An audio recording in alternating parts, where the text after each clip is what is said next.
Родители од Македонија правеле страшна злоупотреба и ги терале сопствените деца да глумат дека се ментално заостанати, за да се запишат во училиште со посебни потреби.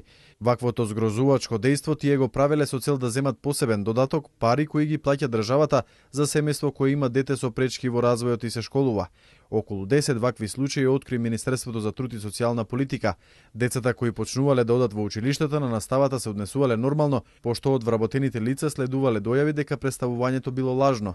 Апсолутно не треба да постои сомнеш дека ако се констатира тенденциозно дека биле злоупотребувани дел од децата заради остварување на економски бенефит кај родителите, дефинитивно ќе има кривична одговорност за родителите и дефинитивно ќе се поведе пред надлежниот суд постапка за одземање на родителско право, бидејќи тоа е свесно доведување не во заблуда, него свесно ограничување на можностите на сопственото дете, бидејќи дете категоризирано во тие услови, понатака во животот целиот свој живот ќе сноси таа своја категоризација како негова карактеристика на животот и неговиот развој понатака. Министрите за здравство, образование и труд и социјална политика покренаа иницијатива за унапредување на работата на комисиите за категоризација на децата со пречки во развојот.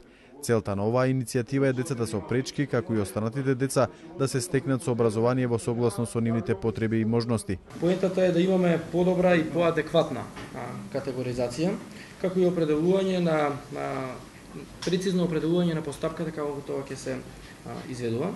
Предвидено е со овој правилник да се формираат практично и комисии од прв и од втор степен. Веруваме дека на тој начин ќе се овозможи вистински да се одредат децата со посебни потреби кои имаат право да се стекнат со своето образование во 12 училишта за ученици со посебни потреби, од кои 8 се основни и 4 се средни училишта. Со иницијативата се создаваат служби кои ќе бидат во состојба целосно да одговорат на потребите на детето, почитувајќи ги неговите основни права.